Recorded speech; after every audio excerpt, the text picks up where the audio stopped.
हम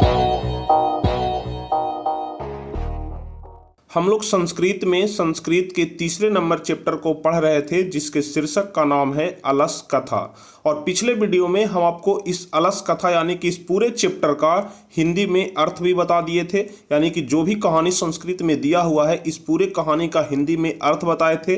और इसके अलावा हम आपको मौखिक प्रश्न जितने सारे भी आपकी किताब में दिए हुए हैं तो एक एक प्रश्न का उत्तर भी हम आपको मौखिक प्रश्न का उत्तर हम आपको बता चुके थे। तो चलिए आज हम आपको बताएंगे लिखित प्रश्न का उत्तर, क्योंकि परीक्षा में अक्सर लिखित प्रश्न से ही ज़्यादातर सवाल पूछे जाते हैं। तो चलिए बिना समय गंवाए हम लोग लिखित प्रश्न को देखेंगे और शेष जितने सारे भी प्रश्न बच गए हैं सारे प्रश्न का हम लोग उत्तर जानेंगे। तो चलिए फटाफट से आप लोग चैनल को सब्सक्राइब करके बेल आइकन दबा दीजिए ताकि आगे के हर एक वीडियो का नोटिफिकेशन आपको मिल सके। और चलिए आप लोग ध्यान से कंसंट्रेट होकर के समझिएगा ताकि एक एक प्रश्न का उत्तर आपको अच्छे तरीके से समझ में आ सके।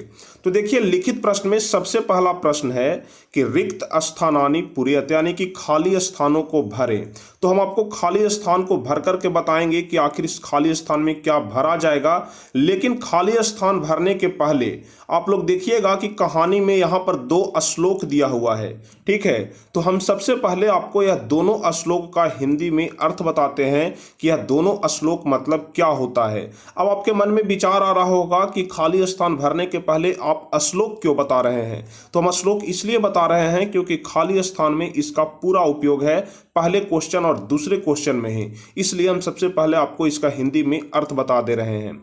देखिए जो पहला श्लोक है कह रहा है कि निर्गतिनाम च सर्वेशा मलसा प्रथमो मता किंचितम क्षमते कर्तु जाठरेना अपि वहिरणा। तो पहला जो श्लोक यहाँ पर दिया हुआ है इसका हिंदी में अर्थ हुआ कि जो आलसी या संकटग्रस्त व्यक्ति होते हैं, ठीक है, जो आलसी या संकटग्रस्त व्यक्ति होते हैं उनका प्रथम सिद्धांत होता है कि भले ही वह दुख को सहन कर ले लेकिन कोई काम न करे, ठीक है। भले ही वह भूख को सहन कर ले, भूख से तड़प रहे हों लेकिन फिर भी वह कोई काम नहीं करेगा।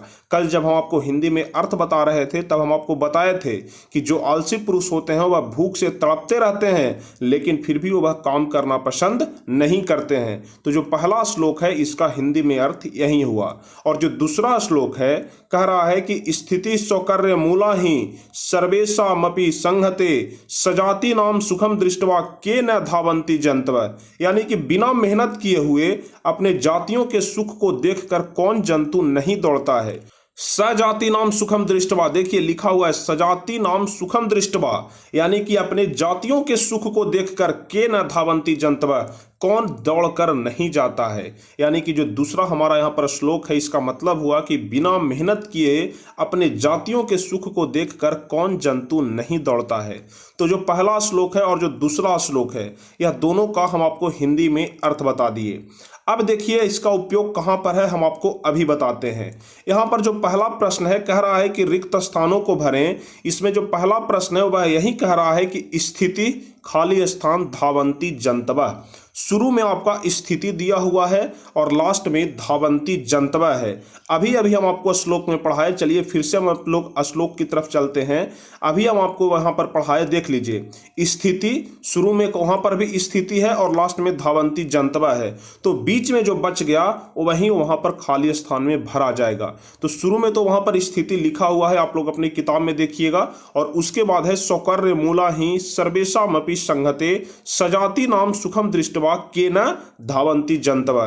तो यह पूरा श्लोक ही जो है उसको वहां पर भरने के लिए दिया गया है। सिर्फ शुरू का एक शब्द दे दिया गया है और लास्ट का दो शब्द दे दिया गया है। शुरू में स्थिति और लास्ट में धावंती जंतवा दे दिया गया है और बाकी बीच वाला जो छूट गया इसी को वहां पर खाली स्थान में भर देना है।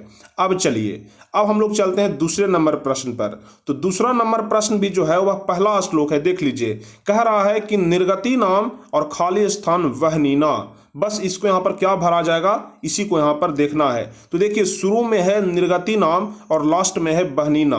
तो अभी ना हम आपको ऊपर में श्लोक में जो पहला श्लोक था वहां पर यही ना बता रहे थे, देख लीजिए शुरू में क्या है निर्गति नाम और बाद में क्या है वरहीना। यानी कहने का मतलब कि शुरू वाला अक्षर और लास्ट वाला शब्द दे दिया गया है और बीच वाला सारा जो बच गया वहीं वहां पर खाली स्थान में भरा जाएगा। तो जो पहला दो क्वेश्चन वहां पर दिया हुआ है खाली स्थान में वहां पर दोनों श्लोक को ही भर देना है, ठीक है, पहला क्वेश्चन में यह वाला श्लोक भरना है और दूसरे क्वेश्चन में यह वाला पूरा श्लोक भर देना है। इसीलिए सबसे पहले हम आपको हिंदी में यह दोनों श्लोक का अर्थ बता दिए थे।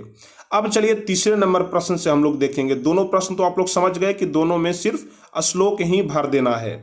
अब तीसरा नंबर प्रश्न कह रहा है कि कपटेना अनलसा अपि गृहन्ति इत्सस्माकं खाली स्थान। उसके बाद खाली स्थान है। देखिए ग नंबर जो प्रश्न है इसका कहने का मतलब हुआ कि जो कपटी आलसी हैं वो वह भी इसे ग्रहण करते हैं।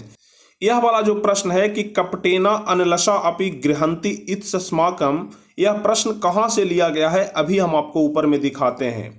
देखिए यहाँ पर जब आप लोग पढ़िएगा तो साफ तौर से लिखा हुआ है कि कपटेना अनलसा अपि गृहन्ति इत्सस्माकं प्रमादः, तो लास्ट में हमारा खाली स्थान है उसमें हमारा क्या भरा जाएगा, तो प्रमादः ही भरा जाएगा। और प्रमादः मतलब क्या होता है, तो ध्यान रखिएगा कि प्रमादः मतलब आलसी होता है। क्या होता है, आलसी होता है। देखिए यहाँ पर शब्दार्थ में भी आपका दिया हुआ है कि प्रमादः मतलब क्या होता है, आलस्य होता है। ठीक है, प्रमादः मतलब आलस्य होता है। शब्दार्थ भी आप लोग याद कर लीजिएगा, इससे आपको बहुत ज्यादा लाभ मिलेगा। तो देखिए यहाँ पर प्रमादः मतलब क्या है, आलस्य है। तो जो तीसरा नंबर जो हमारा प्रश्न है उसमें क्या भरा जाएगा, तो प्रमादः ही भरा जाएगा। और इसका हिंदी में अर्थ हुआ कि जो कपटी आलसी हैं वो वह भी इसे ग्रहण करना चाहते हैं। अब चलिए घ नंबर प्रश्न देखेंगे। विद्यापति लोकप्रिय खाली स्थान आसीत, तो विद्यापति लोकप्रिय क्या हो जाएगा, मैथिली कवि हो जाएगा। तो यहाँ पर खाली स्थान में क्या भरा जाएगा, मैथिली कवि भरा जाएगा कि विद्यापति जो है वो वह लोकप्रिय मैथिली कवि हैं। तो यहाँ पर खाली स्थान में मैथिली कवि भरा जाएगा। आप लोग ध्यान रखिएगा, हम किताब से पहले समझा दे रहे हैं, उसके बाद हम आपको नोट्स बुक पर लेकर के चलेंगे। उसके बाद चलिए पांचवा नंबर क्वेश्चन है कि नीतिकारः आलस्यम खाली स्थान मान्यते, यानी कि जो नीतिकार होते हैं वह आलस को क्या मानते हैं। यहाँ पर क्या भरा जाएगा, तो यहां पर रिपु रूपम भरा जाएगा। क्या भरा जाएगा, रिपु रूपम, यानी कि शत्रु का रूप मानते हैं। रिपु रूपम कहने का मतलब होता है शत्रु का रूप। ठीक है, शत्रु का रूप। तो आलस को नीतिकार जो है वह शत्रु का रूप मानते हैं। उसके बाद 4 नंबर प्रश्न है कि आसित मिथिलायाम खाली स्थान नाम मंत्री, यानी कि मिथिला में किस नाम के मंत्री रहते थे। यहाँ पर मंत्री का नाम भरना है। तो मंत्री का नाम क्या था, वीरेश्वर था। तो यहाँ पर वीरेश्वर भरा जाएगा। ठीक है, आसित मिथिलायाम वीरेश्वर नाम मंत्री, तो यहाँ पर वीरेश्वर भरा जाएगा। अब 6 नंबर प्रश्न यानी कि सबसे आखिरी प्रश्न है कि पश्चात लसा नाम सुखम दृष्टवा धूर्ता अपि कृत्रिम आलस्य दर्शयित्वा खाली स्थान गृहन्ति। यहाँ पर खाली स्थान में क्या भरा जाएगा आपको यहाँ पर देखना है। देखिए सबसे पहले हम आपको हिंदी में अर्थ बताते हैं। इसका मतलब हुआ कि पश्चात लसा नाम सुखम दृष्टवा, आलसियों के सुख को देखकर। ठीक है, देखिए पश्चात लसा नाम सुखम दृष्टवा, आलसियों के सुख को देखकर धूर्ता अपि कृत्रिम आलस्यम दृष्टवा, यानी कि बनावटी आलस जो थे वह क्या प्राप्त करना चाहते थे। ठीक है, क्या प्राप्त करना चाहते थे, खाली स्थान गृहन्ति क्या ग्रहण करना चाहते थे, यही आपको भरना है। जो धूर्त लोग थे, जो बनावटी आलस का भेष बना करके आए थे, वे लोग भोजन ग्रहण करना चाहते थे। ठीक है, तो यहाँ पर क्या भरा जाएगा, भोजन भरा जाएगा। ठीक है, क्या भरा जाएगा, भोजन भरा जाएगा कि भोजन गृहन्ति, यानी कि भोजन ग्रहण करना चाहते थे। तो रिक्त स्थान की पूर्ति में क्या भरा जाएगा, हम आपको एक एक प्रश्न का उत्तर बता दिए। फिर से नोटबुक पर एक बार दोबारा से हम बताएंगे, लेकिन यहाँ पर हम आपको किताब में पहले समझा दिए। अब देख लीजिए जो दूसरा प्रश्न है उसमें कह रहा है एक पदेन उत्तर, यानी कि सिर्फ एक पद में उत्तर देना है, एक शब्द में उत्तर देना है। जैसे कह रहा है कि अलस कथाया कथाकारः कः, अलस कथा के कहानीकार कौन है, तो इसका एक शब्द में जवाब आपको देना है कि विद्यापति हैं। ऐसा नहीं कि पूरा वाक्य में लिखना है, सिर्फ एक शब्द में लिखना है। और उसके बाद जो तीसरा नंबर प्रश्न है वहां पर कह रहा है कि पूर्ण वाक्येन उत्तराणि वदत्, पूर्ण वाक्य में उत्तर देना है, यानी कि एक पूरा वाक्य में आपको उत्तर देना है। जैसे पहला नंबर प्रश्न है कि मिथिलायाम कह मंत्री आसित, मिथिला के मंत्री कौन थे, तब इसका जवाब हो जाएगा कि मिथिलायाम मंत्री वीरेश्वर आसित, मिथिला के मंत्री वीरेश्वर थे। इस प्रकार से आपको पूरा वाक्य में जवाब देना है। अब चलिए उसके बाद जो चौथा नंबर प्रश्न है यह काफी आसान प्रश्न है, लेकिन पहले हम आपको नोटबुक पर लेकर के चलते हैं और चौथा के पहले वाले सारे प्रश्न का उत्तर हम आपको नोटबुक के माध्यम से बता देते हैं। तो यहाँ पर आप लोग देख रहे हैं कि सबसे पहला है रिक्त स्थानानि पूरयत। तो किताब में तो हम आपको ऑलरेडी बता दिए कि किस प्रकार से खाली स्थान को भरना है और क्या भरा जाएगा। पहला प्रश्न में तो आपको दूसरा श्लोक भरना है और दूसरे प्रश्न में पहला श्लोक भरना है। स्थिति धावंती जंतवा और निर्गति नाम वहनीना, यहाँ पर दोनों श्लोक को भर देना है। उसके बाद ग नंबर प्रश्न में क्या बताए कि कपटेना अनलसा अपि गृहंति इत्सस्माकम प्रमादम, यानी कि यहाँ पर क्या भरा जाएगा, तो प्रमादम भरा जाएगा। प्रमादम मतलब हम आपको क्या बताए, तो प्रमादम मतलब आलस्य होता है, अभी शब्दार्थ में भी दिया हुआ है, आप लोग देख लीजिएगा। उसके बाद घ नंबर बताए विद्यापति लोकप्रिय खाली स्थान आसित, तो मैथिली कवि यहां पर भरा जाएगा। उसके बाद अगला प्रश्न बताए कि नीतिकारः आलस्य खाली स्थान मन्यते, नीतिकार जो है वह आलस्य को क्या मानते हैं, तो रिपु रूपम यानी कि शत्रु का रूप मानते हैं। उसके बाद अगला प्रश्न हम आपको बताए थे कि आसित मिथिलायाम खाली स्थान नाम मंत्री, मिथिला में कौन से नाम के मंत्री थे, तो बीरेश्वरों नाम के मंत्री थे, बीरेश्वर नाम के मंत्री थे, तो यहाँ पर खाली स्थान में बीरेश्वर भरा जाएगा। उसके बाद अगला प्रश्न है कि पश्चाद लशा नाम सुखम दृष्टवा धूर्ता अपि कृत्रिमालस्य दर्श इत्वा खाली स्थान ग्रहंती, तो यहाँ पर खाली स्थान में क्या भरा जाएगा, तब यहाँ पर खाली स्थान में भोज्यम भरा जाएगा, क्योंकि जो धूर्त लोग थे, जो बनावटी आलस का भेष बदल करके आते थे, वह भोजन ग्रहण करने आते थे, तो अंतिम वाला में यहाँ पर क्या भरा जाएगा, भोज्यम भरा जाएगा। आप लोग ध्यान रखिएगा। तो खाली स्थान को भरने वाला पूरा क्वेश्चन समाप्त हो गया। अब यहां से है एक पदेन उत्तर, यानी कि एक पद में उत्तर लिखना है। तो पहला प्रश्न है कि अलस कथाया कथाकारः कः, अलस कथा के कथाकार कौन है, तो इसका एक पद में उत्तर हो जाएगा कि अलस कथा के कथाकार कौन है, तो विद्यापति हैं, तो सिर्फ इसका जवाब विद्यापति हो जाएगा, क्योंकि एक शब्द में ही उत्तर देना है, इसलिए सिर्फ हम लोग विद्यापति लिखेंगे।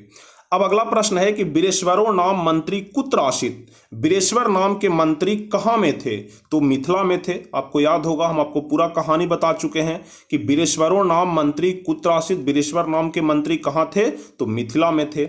अब चलिए, अब ग नंबर प्रश्न कह रहा है कि केसाम इष्टलाभम कृत्वा तुंद परिमिर्जा बर्तुलिव भुवु, कहने का मतलब हुआ कि कौन धन का लाभ सुन करके तोंद बढ़ाने के लिए वहां पर चले आते हैं, कौन धन का लाभ सुन करके तोंद बढ़ाने के लिए चले आते हैं। देखिए यहाँ पर लिखा हुआ है कि तुंद परिमिर्जा, यानी कि तोंद बढ़ाने के लिए चले आते हैं धन का लाभ सुन करके। तो कौन चले आते हैं, तो स्वजाति नाम, यानी कि अपने जाति वाले लोग चले आते हैं। जैसे अगर एक आदमी कहीं पर जा रहा है तो पूरा आदमी चल जाएगा कि यहाँ पर फ्री में सामान बट रहा है, दौड़ जाओ, तो पूरा आदमी चला जाएगा। या फिर हम लोग कह सकते हैं कि आलसी लोग चले जाते हैं। तो ग नंबर प्रश्न का उत्तर क्या हो जाएगा, स्वजाति नाम, यानी कि जो अपने जाति वाले लोग होते हैं वो वहीं धन का लाभ सुन करके तोंद बढ़ाने के लिए जमा हो जाते हैं या फिर चले जाते हैं।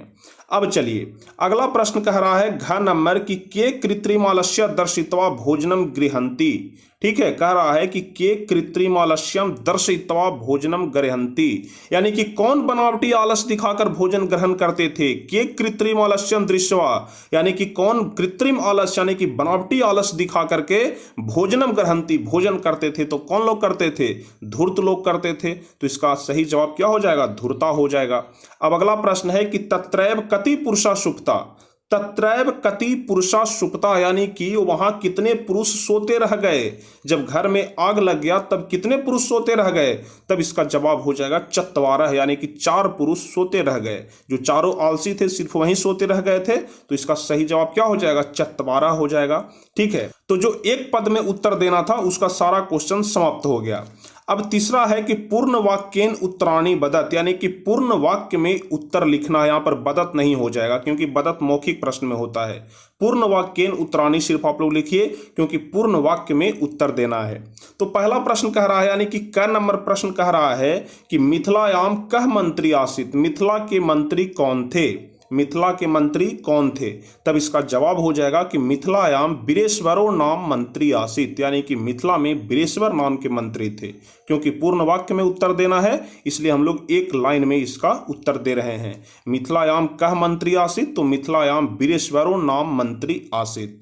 अब चलिए, ख नंबर प्रश्न है कि बीरेश्वरों नाम मंत्री केभ्य स्वरुचि भोजनम दाप्यति अस्म। ध्यान से आप लोग पहले क्वेश्चन को पढ़िएगा। वीरेश्वरो नाम मंत्री केभ्य स्वरुचि भोजनम दाप्यति स्म। कहने का मतलब हुआ कि वीरेश्वर नाम के जो मंत्री थे वो वह किसको अपने रुचि के अनुसार भोजन देते थे। वीरेश्वरो नाम मंत्री, वीरेश्वर नाम के मंत्री कह रहा है कि केभ्य स्वरुचि भोजनम दाप्यति स्म, किसको अपने रुचि के अनुसार, स्वरुचि भोजनम मतलब अपने रुचि के अनुसार भोजन देते थे। तो आपको पता होगा कि वीरेश्वर किसको भोजन देते थे, तो जो अनाथ थे, यानी कि जो अनाथ थे, दुर्गतेभ्य यानी कि जो लाचार थे उसको भोजन ग्रहण करवाते थे। तो जवाब लिखेंगे कि वीरेश्वरो नाम मंत्री अनाथेभ्य दुर्गतेभ्य च स्वरुचि भोजनम दाप्यति स्म, यानी कि वीरेश्वर नाम के मंत्री लाचार को, अनाथ को भोजन ग्रहण करवाते थे अपने मन से, स्वरुचि यानी कि अपने मन से भोजन करवाते थे, अपने रुचि से भोजन करवाते थे। तो दूसरा प्रश्न यानी कि ख नंबर प्रश्न का उत्तर क्या हो जाएगा, वीरेश्वरो नाम मंत्री अनाथेभ्य दुर्गतेभ्य च स्वरुचि भोजनम दाप्यति स्म। अब चलिए ग नंबर प्रश्न कह रहा है कि भीषण बुभुक्षया अपि कः किंपि कर्तु न क्षमते।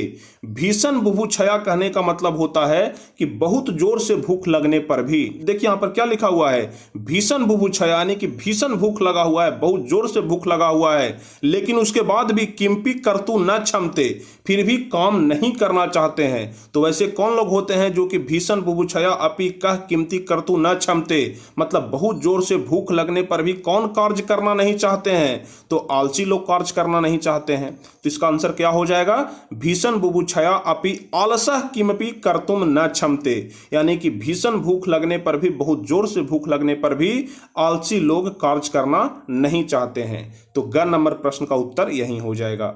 अब चलिए घ नंबर प्रश्न देखते हैं। कह रहा है कि धूर्ता किम दृष्ट्वा पलायनम कृतवन्तः, धूर्ता किम दृष्ट्वा पलायनम कृतवन्तः, यानी कि धूर्त लोग क्या देख करके भाग गए। धूर्ता किम दृष्ट्वा पलायनम कृतवन्तः, धूर्त लोग क्या देख करके पलायन हो गए, भाग गए। तो जब घर में आग लगा था तो आग को देख करके धूर्त लोग भाग गए थे। तब इसका सही जवाब हो जाएगा कि गृहम लग्नो अग्नि दृष्ट्वा सर्वे धूर्ता पलायनम कृतवन्तः, यानी कि घर में लगे हुए आग को देख करके सभी जो धूर्त थे वह भाग गए। तो घ नंबर प्रश्न का उत्तर यही हो जाएगा। आप लोग अपने नोटबुक में जरूर लिख लीजिएगा ताकि आपको याद हो जाए। चलिए उसके बाद अगला प्रश्न है 5वां नंबर की चत्वारः आलसः कै बहिष्कृता। चत्वारः आलसः कै बहिष्कृता, चारों आलसियों को बाहर कौन निकाला। यानी कि जब घर में आग लग गया था उसके बाद भी सभी लोग सोए हुए थे, चारों आलसी सोए हुए थे, तो उसको घर से बाहर कौन निकाला था। तो इसका जवाब होगा कि चत्वारः आलसा नियोगी पुरुष बहिष्कृता, जो नियोगी पुरुष थे वही ना बाहर निकाले थे, केस पकड़ करके घसीटते हुए बाहर निकाले थे। तो इसका जवाब यही हो जाएगा कि चत्वारः आलसा के बहिष्कृता, तो चत्वारः आलसा नियोगी पुरुष बहिष्कृता, जो नियोगी पुरुष थे वही बाहर निकाले थे। चलिए अगला प्रश्न है कि अलसानाम कः शरणदः, अलसानाम कः शरणदः, आलसियों को शरण कौन देते हैं। आलसियों को शरण कौन देते हैं, तो अलसा नाम कारुणिका शरणदः, जो कारुणिक लोग होते हैं, जो दयावान लोग होते हैं वही आलसियों को शरण देते हैं। तो इसका सही जवाब हो जाएगा अलसा नाम कारुणिका शरणदः।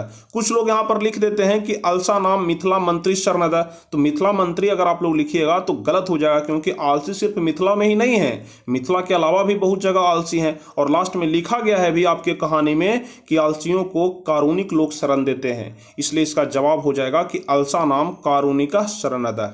अब चलिए अगला प्रश्न है 6 नंबर कि जंतवः के शाम सुखम दृष्ट्वा भवन्ति, जंतवः के शाम सुखम दृष्ट्वा भवन्ति, तब इसका सही जवाब हो जाएगा। पहले इसका अर्थ आप लोग समझ लीजिए। जंतवः के शाम सुखम दृष्ट्वा भवन्ति मतलब जंतु किसके सुख को देख करके दौड़ते हैं। जो जंतु होते हैं, जो प्राणी होते हैं, वह किसके सुख को देख करके दौड़ते हैं। तब इसका जवाब हो जाएगा कि जंतवः स्वजाति नाम सुखम दृष्ट्वा धावन्ति, अपने जात के लोगों को देख करके दौड़ते हैं। किसको देख करके, तो जंतवः स्वजाति नाम मतलब अपने जात के सुख को देख करके जो प्राणी होते हैं, जो जंतु होते हैं, वह दौड़ते हैं। तो 6 तक तो सारा प्रश्न समाप्त हो गया। जो पहला प्रश्न था और जो दूसरा प्रश्न था दोनों हम आपको बता दिए, और जो खाली स्थान में भरने वाला था वह भी हम आपको बता दिए। अब उसके बाद चौथा नंबर प्रश्न है, तो चौथा नंबर प्रश्न पहले हम आपको किताब के माध्यम से समझा देते हैं, उसके बाद आपको नोटबुक पर लेकर के आएंगे। तो चलिए पहले हम लोग किताब के माध्यम से समझते हैं। तो यहाँ पर चौथा नंबर प्रश्न कह रहा है कि उदाहरणम अनुसृत्य पद निर्माणम क्रियताम, उदाहरण के अनुसार पद का निर्माण करना है। उदाहरण में क्या लिखा हुआ है देख लीजिए, यहाँ पर एक उदाहरण दिया हुआ है और उसी तरह से बाकी सभी प्रश्न बनेंगे। तो पहले हम लोग उदाहरण को समझ लेते हैं। यहाँ पर लिखा हुआ है कि अलस जोड़ स्यन, क्या लिखा हुआ है, अलस जोड़ स्यम, और इसका आंसर हो जाएगा आलस्यम। कहने का मतलब कि जो अलस लिखा हुआ है वह आलस हो जाएगा और सिर्फ अंतिम में यम लग जाएगा। क्या लग जाएगा अंतिम में, तो यम लग जाएगा। बस आप लोग को इतना ही ध्यान रखना है कि अंत में यम लग जाएगा। जैसे यहाँ पर है बहुल तो क्या हो जाएगा बाहुल्यम, उसी प्रकार से है सरल तो क्या हो जाएगा सारल्यम हो जाएगा। तो सेम इसी प्रकार से आपको सिर्फ अंतिम में यम लगा करके आपको पूरा बना देना है। जैसे क नंबर प्रश्न हम आपको बताते हैं। क नंबर में कह रहा है कि करुण जोड़ स्यन, तो इसका आंसर क्या हो जाएगा कारुण्यम हो जाएगा, क्योंकि सिर्फ यहाँ पर जो करुण लिखा हुआ है इसके अंत में यम लग जाएगा तो कारुण्यम हो जाएगा। उसी प्रकार से है बहुल जोड़ स्यन, तो क्या हो जाएगा बाहुल्यम हो जाएगा। सिर्फ लास्ट में आपको यम लगा देना है, बस इतना ध्यान रखिएगा। जो पहला पद दिया हुआ है इधर, इन सभी पद में लास्ट में यम लगा देना है। जैसे सरल हो गया, देखिए हम इसका बता रहे हैं। जैसे सरल हो गया तो क्या हो जाएगा सारल्यम हो जाएगा। वत्सल है तो क्या हो जाएगा वात्सल्यम हो जाएगा। तो इसी प्रकार से आपको पूरा प्रश्न बना देना है। चलिए अब उसके बाद पांचवा नंबर प्रश्न हम आपको समझा देते हैं। पहले हम आपको पूरा प्रश्न समझा देते हैं, उसके बाद नोटबुक पर लेकर के चलेंगे जहां से आपको एक एक प्रश्न का उत्तर बता देंगे।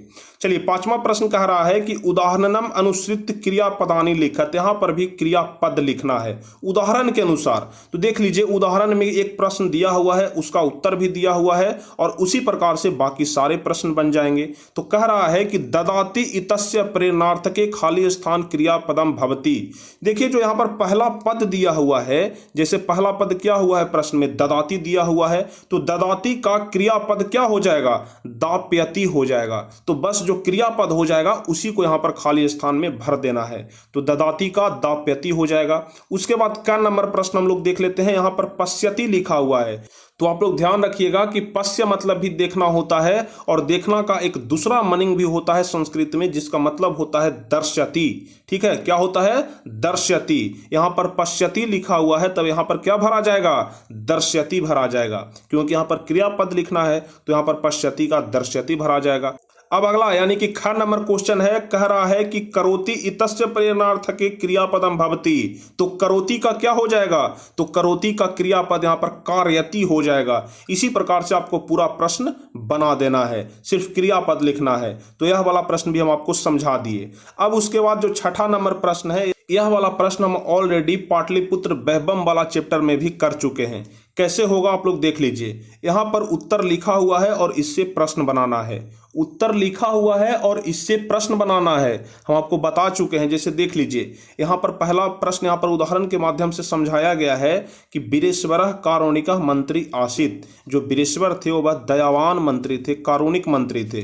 तो इसका यदि हम लोग प्रश्न बनाएंगे तो किस प्रकार से प्रश्न बनेगा कि वीरेश्वरः कीदृशः मंत्री आसीत्, वीरेश्वर कैसे मंत्री थे, तब ना इसका जवाब होगा कि कारुणिक मंत्री थे। तो यहां पर आंसर दिया हुआ है और इससे प्रश्न आपको बना देना है। जैसे देख लीजिए का नंबर कह रहा है कि धूर्ता कृत्रिम आलस्यम दर्शित्वा भोजनम प्राप्नुवन्ति। कहने का मतलब हो गया कि जो धूर्त लोग थे, जो बनावटी आलसी थे, वह भोजन ग्रहण करने के लिए आते थे। तब ना इसका क्वेश्चन बन जाएगा कि जो धूर्त लोग थे वह क्या ग्रहण करने के लिए आते थे। तो तब ना इसका आंसर होगा कि भोजन ग्रहण करने के लिए आते थे। तो जहां पर भोजनम लगा हुआ है वहां पर सिर्फ कह लग जाएगा, यानी कि क्या ग्रहण करने के लिए आते थे। तो इसी प्रकार से उत्तर दिया हुआ है और इससे सिर्फ प्रश्न आपको बना देना है। तो चौथा नंबर क्वेश्चन, पांचवा नंबर क्वेश्चन और छठा नंबर क्वेश्चन हम आपको समझा दिए। अब चलिए नोटबुक पर हम लोग चलते हैं और वहां से सारे प्रश्न का उत्तर हम लोग जान लेते हैं, जो कि सीधे सीधे आप परीक्षा में भी उसी प्रकार से लिख सकते हैं। अगर इस प्रकार से, जिस प्रकार से हम आपको बताते हैं, अगर सेम यही लिखिएगा तब आपको पूरा नंबर दे दिया जाएगा। तो चलिए हम लोग नोटबुक पर चलते हैं। जैसे यहाँ पर चौथा नंबर प्रश्न हम आपको समझाए थे कि जो करुण जोड़ स्यन हो जाएगा उससे सिर्फ करुण्यम यानी कि लास्ट में आपको यम लगा देना है। चौथा नंबर प्रश्न में हम आपको यही समझाए थे। तो प्रश्न कह रहा है कि उदाहरणम अनुसृत पद निर्माणम क्रियताम, पद निर्माण करना है। तो पहला नंबर प्रश्न है कि करुण जोड़ स्यन, तो क्या हो जाएगा कारुण्यम हो जाएगा। दूसरा है कि बहुल जोड़ स्यन, तो बाहुल्यम हो जाएगा। अब अगला नंबर प्रश्न है कि प्रधान जोड़ स्यन, तो प्रधान्यम हो जाएगा। अगला नंबर यानी कि घ नंबर प्रश्न है सरल जोड़ स्यन, तो क्या हो जाएगा, सारल्यम हो जाएगा। उसके बाद 5वां नंबर प्रश्न है कि तरुण जोड़ स्यन, तो तारुण्यम हो जाएगा। आप देख रहे हैं कि सिर्फ अंतिम में हम यम लगा दे रहे हैं, हमारा पूरा काम खत्म हो जाएगा, क्योंकि उदाहरण में एक दिया हुआ है जिसमें सिर्फ यम लगाना है और सिर्फ उदाहरण को देख करके ही हमें सारा प्रश्न बना देना है। अगला चलिए 4 नंबर प्रश्न कह रहा है कि कठिन जोड़ स्यन, तो काठिन्यम हो जाएगा। अगला है वत्सल जोड़ स्यन, तो क्या हो जाएगा, वात्सल्यम हो जाएगा। तो पूरा प्रश्न हमारा खत्म हो गया, सिर्फ अंतिम में आपको यम लगा देना है। चलिए, तो चौथा नंबर क्वेश्चन समाप्त हो गया। अब 5वां नंबर क्वेश्चन है जो कि हम आपको समझा चुके हैं। कह रहा है कि उदाहरणम अनुसृत क्रियापदानि लिखत, सिर्फ क्रियापदानि को लिखना है, क्रियापद को लिखना है। जैसे पश्यति, तो अभी ना हम आपको बताए थे कि पश्य मतलब भी देखना होता है और दृश्य मतलब भी देखना होता है। तो पश्यति के बदले में यहां पर क्या भरा जाएगा, दर्श्यति भरा जाएगा। अब उसके बाद अगला है कि करोति, तो करोति के बदले में यहां पर क्रियापद क्या हो जाएगा, कार्यति हो जाएगा। खादति के बदले में क्रियापद खाद्यति हो जाएगा। पठती के बदले में पाठयति हो जाएगा। गच्छति के बदले में गमयति हो जाएगा। इसका भी एक ट्रिक बता देते हैं। उदाहरण में आपको बताया गया है कि लास्ट में आपको सिर्फ यति लगा देना है, ठीक है। जैसे करोति है तो कार्यति। देख रहे हैं आप लोग, यहाँ पर एक चीज कॉमन देख रहे होंगे, सब में अंतिम में यति लगा हुआ है। देख लीजिए आप लोग ध्यान से, सब में लास्ट में यति लगा हुआ है। तो यदि सिर्फ मूल धातु, जिसको जो मूल धातु है, जैसे देख लीजिए यहाँ पर जो पश्य है तो पश्य का मूल धातु दृश्य होता है। तो जो मूल धातु होता है संस्कृत में, उस मूल धातु में सिर्फ यति लगा देना है। जैसे खादति, तो खादति का मूल धातु खाद होता है, तो खाद के साथ सिर्फ आपको यति लगा देना है। जैसे पठती का मूल धातु पठ होता है, तो पठ के साथ सिर्फ यति लगा देना है। गच्छति, देख लीजिए गच्छति जो है ना, इसका मूल धातु गम होता है। अगर कोई आपसे कहेगा कि गम धातु का रूप क्या होता है, तब इसका रूप चलता है गच्छति, गच्छतः, गच्छन्ति। तो आखिर में गच्छति का मूल धातु गम होता है, इसलिए यहां पर गच्छति के बदले में गमयति हो जाएगा। सिर्फ आपको मूल धातु में यति लगा देना है, क्रियापद कंप्लीट हो जाएगा। उदाहरण में समझाया भी गया है। तो 5वां नंबर प्रश्न भी आप लोग समझ गए होंगे। सिर्फ एक बात ध्यान रखिएगा कि मूल धातु में यति लगा देना है, और मूल धातु आपको याद रखना पड़ेगा। जैसे पश्यति का मूल धातु दृश्य होता है, तो यहां पर दृश्यति हो जाएगा। उसी प्रकार से आपको सारे क्वेश्चन बना देना है। अब चलिए 6ठा नंबर प्रश्न में क्या कह रहा था, तो 6ठा नंबर प्रश्न में उत्तर दिया हुआ था और इससे प्रश्न बनाना था। आंसर दिया हुआ है और क्वेश्चन बनाना है। तो चलिए हम लोग देख लेते हैं। क नंबर में है कि धूर्ता कृत्रिमालस्यम दर्शित्वा भोजनम प्राप्नुवन्ति। यहाँ पर भोजनम के जगह पर कोई ऐसा प्रश्नवाचक चिन्ह लगाना है जिससे कि यह प्रश्न बन जाए। देखिएगा किताब में अंडरलाइन किया हुआ है। तो इसका मतलब होता है कि धूर्त लोग भी कृत्रिम आलस को देख करके कृत्रिम आलस का रूप बना करके भोजन ग्रहण करने आते थे। धूर्त लोग जो थे वह कृत्रिम यानी कि बनावटी आलस का भेष बदल करके भोजन ग्रहण करने आते थे।